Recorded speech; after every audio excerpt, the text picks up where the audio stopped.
ধূমপান, মদ্যপান এবং মাদক সেবন স্বাস্থ্যের পক্ষে ক্ষতিকর। Any digital piracy of this content is a criminal offense.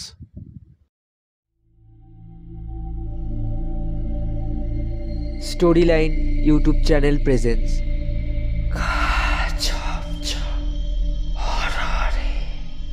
আজ আপনাদের জন্য বিশ্বদেব চট্টোপাধ্যায়ের রচনা অবলম্বনে রায়বাড়ির গুপ্তধন। প্রধান চরিত্রে রাহুল, গল্পের সূত্রধর এবং গল্প পাঠে আমি চান্দ্রিক। শুরু হচ্ছে বিশ্বদেব চট্টোপাধ্যায়ের লেখা রোমহর্ষক ভূতের গল্প রায়বাড়ির গুপ্তধন।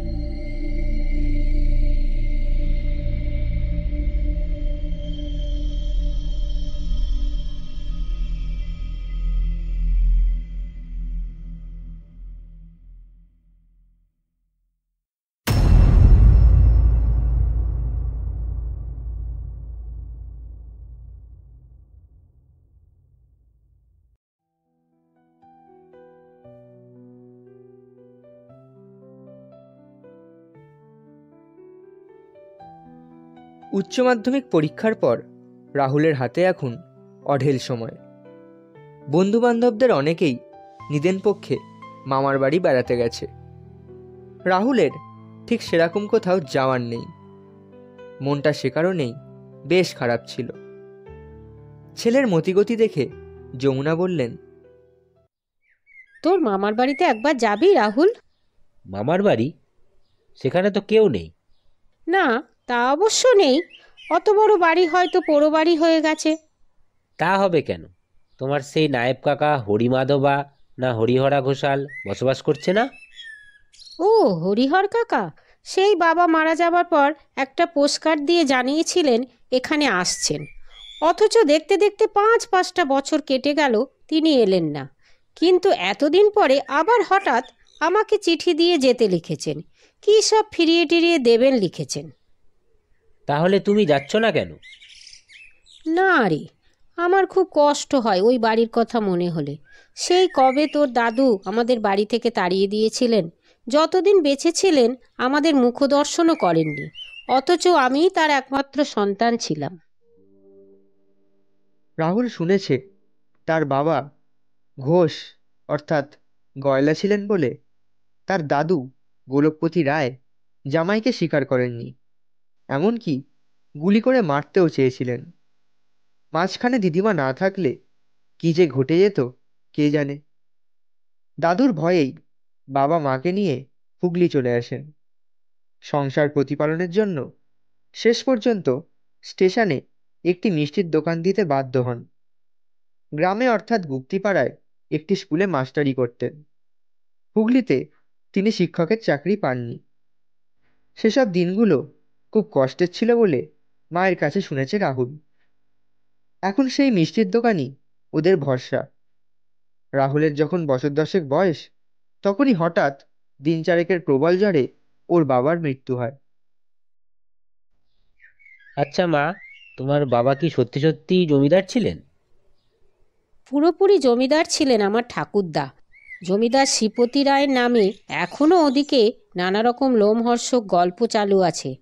বাবা নামেই জমিদার ছিলেন, তবে পুরো 22 বিঘে জমির ওপর 3 মহলা বাড়ি, বাগান, পুকুর সবই ছিল আমাদের। এখনও হয়তো সেসব আছে। আমার মায়ের গা ভর্তি কত রকমের সে গয়না ছিল, গাদা গাদা রূপোর টাকা, সোনার গিনি আমি নিজের চোখে দেখেছি। নয় নয় করেও বেশ কিছু চাষের জমিও ছিল। সেসব বুঝি ওই নায়েব কাকাই হজম করে ফেলেছেন? আমার বাপু বিশ্বাস হয় না, নায়েব কাকা সেরকম লোকই নয় রে। তাহলে এতদিন তোমার নায়েব কাকা ঘাপটি মেরে বসেছিল কেন? ছি, ওভাবে বলে না রাহুল। কিছু না জেনে শুধু শুধু কাউকে দোষ দেবে কেন? তাছাড়া হয়তো বাবাই আমাকে কিছু দিয়ে যাননি। তাহলে নিশ্চয় নায়েব দাদু তোমাকে দাদুর চেয়ার, জামা, জুতো, রূপো বাঁধানো লাঠি, গড়গড়া এইসব স্মৃতিচিহ্ন ফেরত দিতে চান। রাহুলের কথা শুনে যমুনা হেসে বললেন, 2-1 দিনের জন্য ঘুরে আসতে পারিস। আমি না হয় হরিকাকাকে একটা চিঠি লিখে দিই। কোনো দরকার নেই। চিঠি লেখালেখি করতে অনেক দেরি হয়ে যাবে। আমি বরং কালকেই রওনা হয়ে যাই। কালকেই যাবি? আগাম খবর দিয়ে গেলে হরিকাকা স্টেশনে লোক পাঠাতেন। কোনো দরকার নেই মা, দিল্লি বোম্বাই তো নয়, একটা গ্রামেই তো যাচ্ছি। গায়ে তো আর 10টা জমিদার বাড়ি নেই। শ্রীপতি রায়ের 3 মহলা সবাই এক ডাকে চিনবে। কিন্তু তোমার একলা যাওয়া চলবে না, সঙ্গে কোনো বন্ধুকে নিয়ে যাবি। ঠিক আছে, ন্যাপলাকে নিয়ে যাবো খন। স্টেশনের নামটা কিন্তু ভুলে যাস না, বেহুলা। সোমরা বাজার আর গুপ্তিপাড়ার ঠিক মাঝে স্টেশন, মনে থাকবে তো? হ্যাঁ হ্যাঁ, মনে থাকবে। গরমকালের বিকেল 5টা, মানে বেশ বেলাবেলি পৌঁছে যাবে বলে ভেবেছিল রাহুল। কিন্তু ত্রিবেণী স্টেশনে পৌঁছতে পৌঁছতেই কালবৈশাখীর প্রলয় নাচনে সব লণ্ডভণ্ড হয়ে গেল। বৈদ্যুতিক তার ছিঁড়ে গাড়ি আটকে গেল ঝাড়া 3 ঘন্টা। রাত ঠিক 8টায় বেহুলা স্টেশনে ওরা নামলো। প্ল্যাটফর্মে আলোর চিহ্ন মাত্র নেই। নেহাত আকাশটা পরিষ্কার হয়ে গিয়ে একফালি চাঁদ উঠেছে বলেই অন্ধকারটা তত গাঢ় নয়। তবু কামরার উজ্জ্বল আলো থেকে বেরিয়ে এসে প্রথম চোটে কিছুই দেখা যাচ্ছিল না। রাহুলের একটা হাত শক্ত করে চেপে ধরে ন্যাপলা জানতে চাইল, আরে রাহুল, সত্যি সত্যি এটা বেহুলা স্টেশন তো? গুপ্তিপাড়ার লোকটা তো তাই বলল। কি আশ্চর্য স্টেশন রে রাহুল, আমরা ছাড়া আর কোনো লোক নামলো না কেন বলতো? কোনো লোক নামলেও এই অন্ধকারে তুই টের পাবি কি করে? তবু আমার আশ্চর্য লাগছে, কেমন যেন অদ্ভুত। মানে ভুতুরে বলছিস? রাহুলের এই কৌতুক ন্যাপলার মোটেও পছন্দ হলো না। কিন্তু রাহুলের হাতটা ছাড়ল না সে। ঝড়ের সঙ্গে এদিকে বৃষ্টিও হয়েছে। হাওয়াটা বেশ ঠান্ডা। চোখ দুটো একটু ধাতস্থ হতে রাহুল দেখল এখানে একটাই প্ল্যাটফর্ম। উল্টো দিকে বড় বড় আকাশছোঁয়া গাছের ঘন অন্ধকার ছাড়া আর কিছু নজরে আসছে না। মা বলেছিল স্টেশনের নাম বেহুলা, গাঁয়ের নাম বেহুলা, এবং স্টেশনের পাশ দিয়ে গাঁয়ের মাঝখান দিয়ে বয়ে যাওয়া নদীটির নামও বেহুলা। কলার ভেলায় লক্ষিন্দরকে নিয়ে বেহুলা এই নদীপথেই স্বর্গে গিয়েছিল বলে এখানকার মানুষের বিশ্বাস। সেই থেকেই নদীর নাম বেহুলা। কিছুটা দূরে স্টেশন মাস্টারের ঘর। সেখানে রেলের কেরোসিন বাতি জ্বলছে। সামান্য ঝুপসি আলো, বাইরেটা অন্ধকার। স্টেশন থেকে বেরোবার গেটে কোনো লোক নেই। স্টেশন থেকে বেরিয়ে এদিক ওদিক তাকাচ্ছিল রাহুল, যদি একটা রিক্সা বা ভ্যান কিছু পাওয়া যায়। জনপ্রাণীর চিহ্ন নেই। রাস্তার এখানে ওখানে ঠান্ডা কনকনে বৃষ্টির জল জমে আছে। গাছের ডালপাতা খড়কুটোয় রাস্তা চেনা কঠিন। ন্যাপলা বলল, রাতটা স্টেশন মাস্টারের ঘরে কাটিয়ে দেওয়া যায় না? সকালে না হয়। স্টেশন মাস্টার কি তো জ্যাঠামশাই? দুজন অচেনা ছোড়াকে এমনিই থাকতে দেবে? গ্রাম সম্পর্কে তোর তো মামা বটে, দেখ না একটু রিকোয়েস্ট করে। তোমরা কোথায় যাবে খোকারা? গম্ভীর গলার প্রশ্ন শুনে দুজনে পিছন ফিরে দেখল একজন বেশ ছিপছিপে ঢ্যাঙা লোক কখন নিঃশব্দে ওদের পেছনে এসে দাঁড়িয়েছে। এই ট্রেনেই নেমেছে নিশ্চয়। লোকটার পরনে ধুতি আর ফতুয়া। এখন এমন পোশাক বাংলা সাদা কালো সিনেমা ছাড়া অন্য কোথাও দেখা যায় না। চোখে গোলতারের চশমা, কিছুটা নাকের ডগার দিকে নেমে এসেছে। নাকটিও বেশ লম্বা। নাকের নিচে হিটলারি সাদা গোঁফ। মাথায় পাতলা সাদা চুল, বাবু ছেলের মতো পরিপাটি করে আঁচড়ানো। ডান হাতে একটা ছাতা, বাঁ হাত খালি। পায়ে গেরুয়া রঙের ক্যাম্বিসের জুতো। মাটি থেকে ধুতির কোঁচা বেশ উঁচুতেই ঝুলছে। লোকটা সত্যিই বেশ লম্বা। তোমরা কোথায় যাবে বললে না তো? আমরা রায়বাড়ি যাব, কিন্তু এই অন্ধকারে রাস্তার যা অবস্থা। আমিও ওই দিকেই যাব, আমার সঙ্গে চলো তোমরা। আপনি কি ওই বাড়িতেই? তা একরকম থাকিই বলতে পারো। আমার নাম হরিহর ঘোষাল। রাহুল চমকে উঠল। তাহলে ইনিই সেই নায়েব দাদু। এতক্ষণে বেশ নিশ্চিন্ত বোধ করল। মা বলে দিয়েছেন দেখা হওয়া মাত্র রাহুল যেন তার নায়েব কাকাকে প্রণাম করে। কথাটা মনে হতেই রাহুল তাড়াতাড়ি নিচু হয়ে পায়ে হাত দিয়ে প্রণাম করল। হরিহর ঘোষাল গম্ভীর গলায় বললেন, মঙ্গল হোক। রাহুলের দেখা দেখি ন্যাপলাও নিচু হয়ে প্রণাম করতে গেল। কিন্তু রাহুল আশ্চর্য হয়ে গেল ন্যাপলার কাণ্ড দেখে। ন্যাপলা নায়েব দাদুর দুটো পায়ে অনবরত হাত বুলিয়ে যেন কিছু খুঁজছে। কি হলো রে ন্যাপলা, ওঠ। রাহুলের ধাক্কা খেয়ে চমকে উঠে দাঁড়ালো ন্যাপলা। ন্যাপলার চোখ মুখ সাদা হয়ে গেছে, একটু যেন কাঁপছেও। রাস্তাঘাট দেখে শুনে যেতে হবে, এসো তোমরা আমার সঙ্গে। এই বলে নায়েব দাদু সামনের দিকে হাঁটা শুরু করলেন। ন্যাপলার প্রায় আঠার মতো রাহুলের সঙ্গে সেটে গিয়ে ভিড়মি খাওয়া চাপা গলায় রাহুলের কানের কাছে মুখ নিয়ে বলল, রাহুল, লোকটার পা দুটো দেখেছিস? দেখলাম তো। কি হয়েছে পায়ে? পা দুটো তো নেই। কি বকছিস পাগলের মতো? মাইরি বলছি রাহুল, ওর দুটো পা নেই, ভালো করে দেখ। তোর মুন্ডু, পায়ের দিকে তাকাস না, রাস্তার দিকে তাকিয়ে চল। তোমাদের কি হুগলি থেকে আসা হচ্ছে? হ্যাঁ, আমি রাহুল ঘোষ, আর এ আমার বন্ধু নেপালচন্দ্র দত্ত। তুমিই তাহলে যমুনার ছেলে? হ্যাঁ, মাই আমাকে পাঠিয়েছেন। আমি তো যমুনাকেই আসতে লিখেছিলাম। মায়ের শরীরটা তো খুব ভালো যাচ্ছে না, তাই। ঠিক আছে, তোমাকে দিয়েও হবে। রাস্তাঘাট প্রায় কিছুই দেখা যাচ্ছে না। বারবার হুমড়ি খেয়ে পড়তে পড়তে কোনো ক্রমে নিজেকে সামলাচ্ছিল ন্যাপলা। গাছের ডালপাতা আর জলকাদায় রাস্তা একেবারে দুর্গম, তার ওপর অন্ধকার। গাছগাছালির ফাঁকে মাঝে মধ্যে ওই এক ফালি চাঁদ উঁকি মারলেও তার আলোয় পথ চলার উপায় নেই। অথচ নায়েব দাদু যেন হেঁটে চলেছেন ফাঁকা জিটি রোডের ওপর দিয়ে। গোটা ব্যাপারটাই ন্যাপলার ভালো লাগছে না। এদিকে খিদেও পেয়েছে প্রচণ্ড। রায়বাড়িতে এখন কারা থাকে? কেউ থাকে না, ঘরদোর সব তালাবন্ধই থাকে। মাঝে মধ্যে আমি যা এক আধবার। চুরি টুরি হয় না? অনেকবার চেষ্টা হয়েছে বটে, তবে চোরের ক্ষমতা হয়নি শেষ পর্যন্ত। কেন? আমি পাহারা দিই তাই। এখন অবশ্য কেউ রায়বাড়ির ত্রিসীমানায় আসতে সাহস পায় না। কেন? অত বড় বাড়ি জনশূন্য অবস্থায় পড়ে আছে বহুদিন। তার উপর কর্তামশাই খুন হয়েছিলেন বলে গায়ের লোকের ধারণা। সে কি? কে খুন করলো? আমার ছেলে জটা, মানে জটেশ্বর। কর্তামশায়ের মুখে বালিশ চাপা দিয়ে ঘুমন্ত অবস্থায়।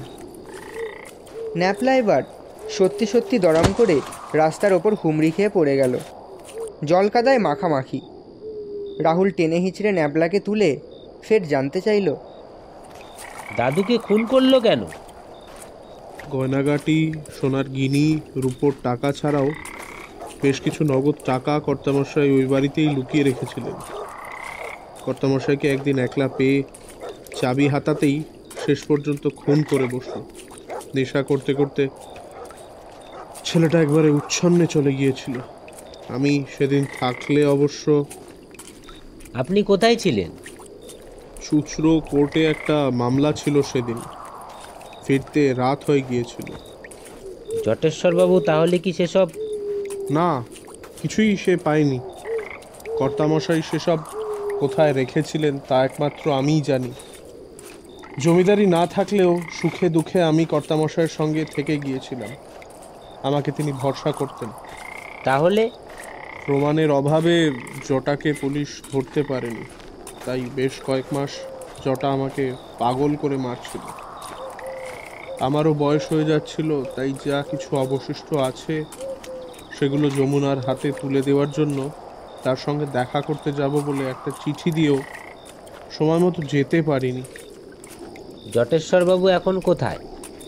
বছর পাঁচেক আগে এই রায়বাড়িতেই গোকরো সাপের দংশনে ওর মৃত্যু হয়।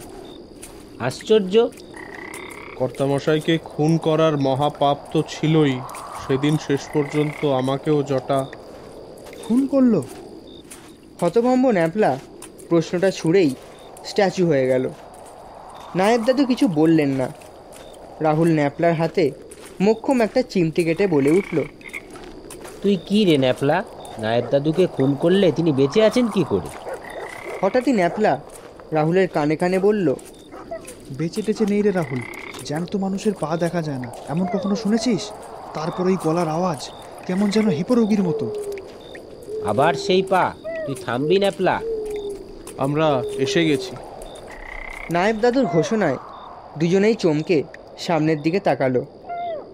একটা বিরাট জমাট বাঁধা অন্ধকারের মতো বাড়িটা দাঁড়িয়ে আছে। ওরা বড় লোহার গেটের সামনে এসে দাঁড়িয়েছে। অন্ধকারে স্পষ্ট কিছু দেখা যাচ্ছে না, তবে বোঝা যাচ্ছে চারপাশ আগাছা আর বড় বড় ঘাসের জঙ্গলে ছেয়ে গেছে। নায়েব দাদুর সঙ্গে রাহুল আর ন্যাপলা বাড়ির ভেতরে ঢুকে পড়ল। মাঝখানে শান বাঁধানো বিরাট উঠোন ঘিরে চারদিকে বিশাল বিশাল থামওয়ালা ঘর দালান। তোমরা এখানে একটু দাঁড়াও, আমি লণ্ঠন নিয়ে আসছি। নায়েব দাদু অন্ধকারে মিলিয়ে যেতেই ন্যাপলা রাহুলের একটা হাত শক্ত করে চেপে ধরল। সঙ্গে রাহুল না থাকলে কবেই ন্যাপলা অজ্ঞান হয়ে যেত।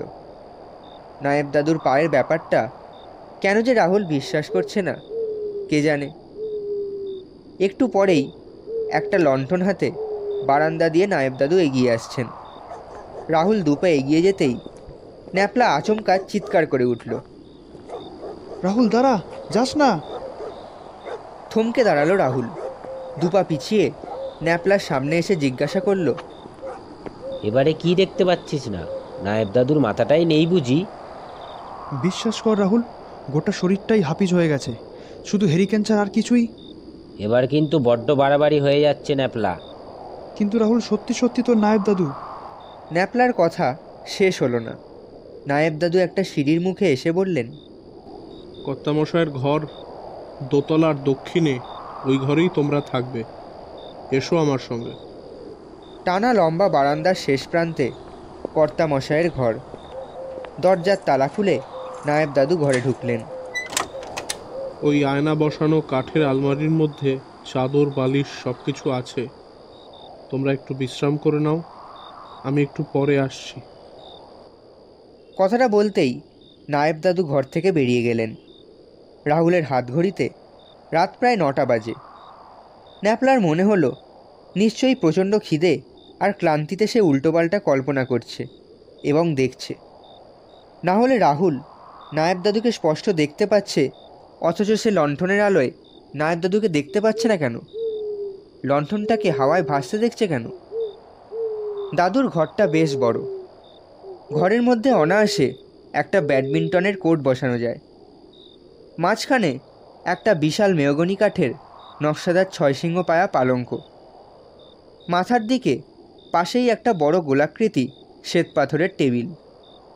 চারদিকের দেওয়ালে নানান সাইজের কাঠের আলমারি। বেশ কয়েকটা সিংহাসনের মতো চেয়ারও রয়েছে। দক্ষিণ দিকের দেওয়ালে একটা পেল্লাই সাইজের ব্রিটিশ আমলের দেয়াল ঘড়ি থাকলেও সেটা 7:30 বেজে বন্ধ হয়ে রয়েছে। শ্বেতপাথরের টেবিলের ওপর লণ্ঠনটা রাখতেই রাহুল দেখল পূব দিকের একটা দরজা ভেতর থেকে ছিটকিনি দিয়ে বন্ধ রয়েছে। রাহুল এগিয়ে গিয়ে দরজাটা খুলে দেখল ওটা একটা ছোট অ্যাটাচ বাথরুম। ভেতরে 2 বালতি জলও রয়েছে। সাংঘাতিক খিদে পেয়েছে রে রাহুল, বাড়িতে তো জনপ্রাণী নেই, তাহলে কি সারা রাত হরি মটর? ন্যাপলার কথা শুনে মনে হলো দুশ্চিন্তারই ব্যাপার বটে। তবু রাহুল বলল, নায়েব দাদু নিশ্চয়ই কিছু একটা ব্যবস্থা করবেন। ততক্ষণে জামা কাপড় ছেড়ে হাত মুখ ধুয়ে নে। হ্যাঁ, সেই ভালো। হাত মুখ ধুয়ে একটু ফ্রেশ হওয়ার পর দুজনে ঘরের মধ্যে দুটো চেয়ারে মুখোমুখি বসতে না বসতেই নায়েব দাদু এক হাতে 1 ছড়া পাকা কলা, অন্য হাতে একটা বড় রেকাবিতে গোটা 10 বড় বড় সাইজের সোমরা বাজারের কাঁচাগোল্লা আর গোটা 4 হিমসাগর আম নিয়ে ঘরে ঢুকলেন। শ্বেতপাথরের টেবিলের ওপর কলার ছড়া আর রেকাবিটা রেখে বললেন, আজ রাতের মতো এতেই কাজ চালাতে হবে তোমাদের। রান্নার ব্যবস্থা করা যাবে না। এতেই বেশ হবে, আপনি ব্যস্ত হবেন না। একজন বৃদ্ধ মানুষকে ওদের জন্যে খাটতে হচ্ছে দেখে রাহুল বেশ লজ্জাই পেল। খাওয়া দাওয়া সেরে ঘন্টা দুয়েক বিশ্রাম করে নাও, তবে ঘুমিয়ে পড়ো না যেন। রাত 12টা নাগাদ আমি আবার আসব। তখন গায়ের একটাও লোক জেগে থাকবে না। তখন পেছনের বাগানে তোমাদের নিয়ে যাব। সেখানেই কি হবে সেখানে? সোজা দাঁড়িয়ে পড়ল ন্যাপলা। রাহুল অবাক হয়ে দেখল ন্যাপলা নায়েব দাদুর দিকে না তাকিয়ে একটু অন্য দিকে তাকিয়ে কথা বলছে। একটা আমলকি গাছের গোড়ায় মাটির নিচে যমুনার সব প্রাপ্য পোতা আছে। আর হ্যাঁ, ওই আয়না বসানো আলমারির মাথায় চাবি আছে। আলমারির লকারেও এ বাড়ির অনেক চাবি আছে। ওই লকারেই কর্তামশায়ের উইল এবং বিষয় সম্পত্তির দলিলপত্র রয়েছে। স্থাবর অস্থাবর সব সম্পত্তি কর্তামশাই যমুনার নামে লিখে দিয়ে গেছেন। ওই কাগজপত্রগুলো বের করে নিজের ব্যাগে রেখে দিও। কথাগুলো বলেই নায়েব দাদু নিঃশব্দে ঘর থেকে বেরিয়ে গেলেন। রাহুল ন্যাপলাকে জিজ্ঞাসা করল, তুই নায়েব দাদুর দিকে না তাকিয়ে অন্য দিকে তাকিয়ে কথা বলছিলিস কেন রে ন্যাপলা? উনি চলে গেছেন? হ্যাঁ, তুই দেখতে পাচ্ছিস না? তুই তো বিশ্বাস করবি না রাহুল, লণ্ঠনের আলোয় তোর নায়েব দাদু গায়েব হয়ে যাচ্ছেন। ঠিক কোথায় দাঁড়িয়ে কথা বলছেন বুঝবো কি করে? তোর কি হয়েছে বলতো? আশ্চর্য। পালঙ্কের ওপর বসে গল্প করতে করতে শেষ পর্যন্ত ঘুমিয়ে পড়েছিল রাহুল আর ন্যাপলা। ইতিমধ্যে অবশ্য নায়েব দাদুর কথা মতো আলমারির লকার থেকে উইল আর মাকে লেখা দাদুর একটা চিঠি বের করে নিয়েছে রাহুল। মাকে লেখা দাদুর চিঠি পড়তে পড়তে রাহুল প্রায় কেঁদেই ফেলেছিল। এই চিঠি পড়লে দাদুর ওপর মায়ের আর অভিমান থাকবে না। তাছাড়া যা কিছু আছে দাদু মায়ের জন্যই রেখে গেছেন। সেগুলো যদি সত্যি সত্যি পাওয়া যায় তাহলে মায়ের দুঃখ ঘুচে যাবে। রাহুলও তার অনেক দূর পড়াশোনার ইচ্ছাটাকে পূর্ণ করতে পারবে। হঠাৎ ঘরের মধ্যে দেওয়াল ঘড়িতে ঢং ঢং শব্দে 12টা বাজতেই দুজনেই ধর্মর করে উঠে বসল। রাহুল এবং ন্যাপলা দুজনেই তাজ্জব হয়ে গেল ঘড়ির দিকে তাকিয়ে। ঘড়িটা তো বন্ধ ছিল। একটু আগে ঘড়িতে আমি দম দিয়ে গেছি, তোমরা ঘুমোচ্ছিলে। নিঃশব্দেই ঘরে ঢুকলেন নায়েব দাদু। ওর হাতে একটা বেশ বড় ওজনদার শাবল রয়েছে। গল্প করতে করতে কখন ঘুমিয়ে পড়েছি। ঠিক আছে, আর দেরি করা যাবে না, আমার সঙ্গে এসো। এই বলে নায়েব দাদু লণ্ঠনটা তুলে নিলেন। শাবলটা ন্যাপলার দিকে এগিয়ে দিয়ে বললেন, এই যে শাবলটা তুমি নাও। বাতাসে ভাসমান শাবলটা ন্যাপলার দিকে এগিয়ে আসার সঙ্গে সঙ্গে বিনা বাক্য ব্যয়ে ভারী শাবলটা ন্যাপলা প্রায় লুফে নিল। আপত্তি করলে যদি শাবলটা ভাসতে ভাসতেই মাথায় ঠং করে একটা ঘা বসিয়ে দেয়। পেছনের বিরাট বাগানটাও আগাছার জঙ্গলে ঢেকে গেছে। বহুদিন যে এদিকে লোকজনের যাতায়াত নেই তা অন্ধকারেও স্পষ্ট বোঝা যাচ্ছে। একটা ঝিঁঝির ডাক ছাড়া অন্য কোনো শব্দ নেই। যতদূর চোখ যায় হাজার হাজার জোনাকির নাচন। এক আশ্চর্য আলোর মেলা বসিয়েছে যেন। এই সেই আমলকি গাছ। এর গোড়ায় দক্ষিণ পূর্ব কোণে মাটি খুঁড়তে হবে। এই শাবল দিয়ে? বৃষ্টির জন্য মাটি বেশ নরম হয়ে গেছে। দুজনে পালা করে চুপচাপ খুঁড়তে থাকো, আমি ওদিকটায় লক্ষ্য রাখি। এই বলে আগাছার জঙ্গলে নায়েব দাদু মিলিয়ে গেলেন। প্রায় ঘন্টা দেড়েক খোঁড়াখুড়ির পর ঝুরঝুরে একটা কাঠের বাক্সের সন্ধান পাওয়া গেল। শাবলের আঘাতে কাঠগুলো গুঁড়ো হয়ে যাচ্ছে। কাঠের বাক্সের ভেতরে সুটকেস সাইজের একটা মজবুত টিনের বাক্স দেখে ন্যাপলা গুপ্তধন পাওয়ার আনন্দে চিৎকার করে উঠল। এটাই সেই বাস করে রাহুল, তোর দাদুর কিন্তু দারুণ বুদ্ধি ছিল। আহ, চিৎকার করো না, টিনের বাক্সটা নিয়ে চলো কর্তামশায়ের ঘরে। নিঃশব্দে কখন নায়েব দাদু ওদের পেছনে এসে দাঁড়িয়েছিল ওরা টেরই পায়নি। কাদা মাখামাখি অবস্থায় বাক্সটা ঘরের মেঝে নামিয়ে রাহুল বলল, আপনি একটু বসুন নায়েব দাদু, আমরা হাত মুখ ধুয়ে আসি। দেরি করো না, প্রায় 2:30 বাজে, আমাকেও তাড়াতাড়ি যেতে হবে। বাথরুম থেকে পরিষ্কার পরিচ্ছন্ন হয়ে ঘরে ঢুকে রাহুল দেখল নায়েব দাদু ইতিমধ্যে বাক্সটা খুলে ফেলেছেন। বেশ কয়েকটা লাল ভেলভেটের থলি রয়েছে বাক্সের মধ্যে। একেবারে ওপরে একটা সাধারণ কাগজে বাক্সের মধ্যে কী কী আছে তার তালিকা। অন্য কাগজটা একটা স্ট্যাম্প পেপার, যাতে লেখা রয়েছে, এই বাক্সের মধ্যে যে সকল অলংকার, সোনার গিনি, রূপোর টাকা এবং নগদ টাকা রয়েছে তা আমাদের বংশানুক্রমিক পারিবারিক সম্পত্তি। আমি যৎসামান্য যা কিছু রেখে গেলাম তা আমার একমাত্র কন্যা যমুনার মালিকানায় বর্তাবে। নিচে দাদুর সই ছাড়াও আরও দুজনের সই রয়েছে। রাহুল কারোর নাম স্পষ্ট করে পড়তে পারল না। তোমার দাদু ছাড়া ওই কাগজ আমি আর আমাদের উকিল ঘনশ্যাম সরখেল সই করেছিলাম। সব কিছু ঠিকঠাক আছে কি না দেখে নাও। কোনো দরকার নেই নায়েব দাদু, যা আছে সব ঠিকই আছে। কিন্তু আমি ভাবছি, চিন্তা করো না, সকালেই সব ঠিক হয়ে যাবে। গায়ের লোকজন আসবে, পুলিশ আসবে, তোমার মা মানে যমুনাকেও আনা হবে। শেষ পর্যন্ত যমুনা এসব দখল পেয়ে যাবে। আমি এতদিনে ভারমুক্ত হলাম। এখন এই বাক্সটা আলমারির মধ্যে ঢুকিয়ে চাবি দিয়ে দাও। রাহুল আর ন্যাপলা ধরাধরি করে টিনের বাক্সটা আলমারির মধ্যে ঢুকিয়ে রাখলো। তোমরা এবার ওই খাটে বসো, খুব মন দিয়ে আমার কয়েকটা কথা শোনো। রাহুলরা খাটে পা ঝুলিয়ে পাশাপাশি বসে বলল। অসম্ভব পরিশ্রম আর ক্লান্তিতে ন্যাপলার দুটো চোখ বুজে আসছে। রাহুলেরও মনে হচ্ছে এখন একটু ঘুমোতে পারলে বাঁচে। আমার কথা শুনে তোমরা কিন্তু ভয় পেও না। তোমাদের কোনো ক্ষতি আমি করিনি। ক্ষতি করতে চাইলে এইসব তোমাদের হাতে তুলে দিতুম না। তোমাদের হয়তো ধারণা আছে অপঘাতে কোনো মানুষের মৃত্যু হলে সে ভূত হয়ে জ্যান্ত মানুষের ঘাড় মটকায়। নায়েব দাদুর এই কথা শোনা মাত্র ন্যাপলার চোখ থেকে ঘুম ছুটে গেল। রাহুলের পেছনে রাহুলের পিঠের সঙ্গে একেবারে সেঁটে গেল ন্যাপলা। তোমাদের মতো আমিও তাই ভাবতাম, কিন্তু তা মোটেই সত্যি নয়। আমার ছেলে জটা যখন কিছুতেই আমার কাছ থেকে লুকোনো সম্পত্তির হদিশ পেল না, তখন ক্রোধে হিতাহিত জ্ঞান শূন্য হয়ে আমাকে গলা টিপে মেরে কাছারি ঘরে দড়ি দিয়ে ঝুলিয়ে দিল, যাতে লোকে মনে করে আমি আত্মহত্যা করেছি।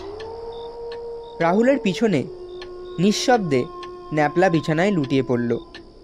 রাহুলেরও প্রায় দমবন্ধ অবস্থা। লোকেও ঠিক তাই ভাবল। জটা যখন আমায় গলা টিপে খুন করছিল, তখন আমি কিছুতেই মরতে চাইছিলাম না। ভয়ঙ্কর রাগ এবং যন্ত্রণা হচ্ছিল আমার, কিন্তু জটার সঙ্গে আমি পেরে উঠিনি। সেই মুহূর্ত থেকে আজ পর্যন্ত আমি কিন্তু সত্যি সত্যিই মরিনি, যদিও আমার এই দেহটা মৃতদেহের মতোই হয়ে গিয়েছিল। দেহটাকে পুড়িয়ে দেওয়া হলেও আমি আজও বেঁচে আছি। অবশ্য এই বাঁচা শরীরই নয়, কেউ কেউ আমাকে দেখতে পায়, তবে সবাই নয়। যাদের সঙ্গে আমার এখনও কিছু প্রয়োজন আছে, কিংবা যারা আমার অত্যন্ত প্রিয়, যেমন তুমি, তোমার মা, আমার স্ত্রী। নায়েব দাদু একটু দম নিলেন। বিস্ফারিত চোখ মেলে রাহুল নায়েব দাদুর গম্ভীর মুখের দিকে তাকিয়ে রইল চুপচাপ। এমনটা কেন হয়, কি করে হয় আমি জানি না, তবে এটা বুঝতে পেরেছি যতক্ষণ না আমার দায়িত্ব শেষ হচ্ছে ততক্ষণ আমার মৃত্যুও নেই, জন্মও নেই। আর একটা সত্যি আমি এই অবস্থায় জেনেছি, বাঁচার তীব্র আকাঙ্ক্ষা নিয়ে দৃশ্যত কারুর মৃত্যু হলে সে মরে না, আমার মতোই বেঁচে থাকতে হয়। অথচ এই অবস্থাটা কিন্তু মোটেই সুখের নয়, খুবই কষ্টের এবং যন্ত্রণাদায়ক। এই অবস্থায় কি কেউ জ্যান্ত মানুষের ঘাড় মটকাতে পারে? এখন শুধু একটাই ইচ্ছে থাকে আমাদের, এই জীবন থেকে অন্য জীবনে যাওয়ার ইচ্ছে। আমার কিন্তু সত্যি সত্যি কোনো ভয় করছে না নায়েব দাদু। আপনার জন্য আমার কষ্ট হচ্ছে। পৃথিবীতে তোমার মতো বহু জ্যান্ত মানুষ বিচিত্র সব অবিশ্বাস্য কাণ্ড করে। সেসব অলৌকিক প্রায় কাণ্ড কারখানায় আমার মতো কেউ কেউ সহযোগিতা করে হয়তো, আমারও তাই মনে হচ্ছে নায়েব দাদু। যাই হোক, আজ আমার দায়িত্ব শেষ হলো। এবার তাহলে আপনার কি হবে দাদু? আমি আরও একটা আশ্চর্য সত্যি জেনেছি। বেঁচে থাকার প্রবল আকাঙ্ক্ষা সত্ত্বেও যাদের অপঘাতে ভয়ঙ্কর মৃত্যু ঘটে, তারা মৃত্যু চিহ্ন এবং মৃত্যু স্মৃতি নিয়ে নতুন করে জন্মায়। একটু বড় হয়ে গেলে হয়তো কেউ কেউ স্মৃতিটা হারিয়ে ফেলে, কিন্তু মৃত্যু চিহ্নটা থেকেই যায়। আমিও আমার মৃত্যু চিহ্ন নিয়েই নতুন করে জন্ম নেব। আপনার সব কথা মনে থাকবে? থাকতেই পারে। এই তো কয়েকটা গ্রাম বাদ দিয়ে পূর্ব সাতগেছিয়া গ্রামে আমার জন্ম হবে আর কিছুক্ষণ পরেই। আমার গলায় জটার আঙুলের ছাপ থাকবে। আমাকে তোমরা চিনতেও পারো। আশ্চর্য, আপনি এভাবে আমাদের সাহায্য না করলে কিছুই জানতে পারতাম না।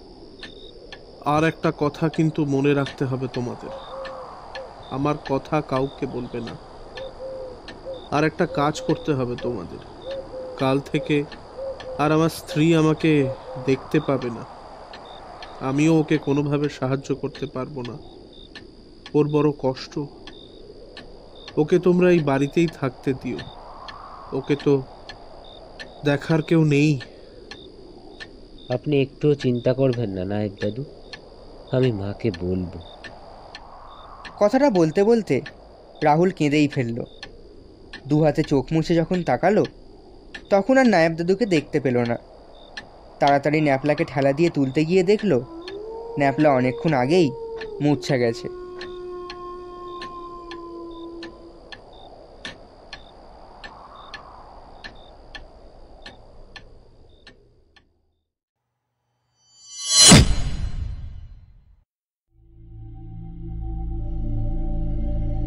শেষ হলো বিশ্বদেব চট্টোপাধ্যায়ের রচনা অবলম্বনে রায়বাড়ির গুপ্তধন। আবার পরের সপ্তাহে দেখা হবে আরও একটি রোমাঞ্চকর গল্প নিয়ে।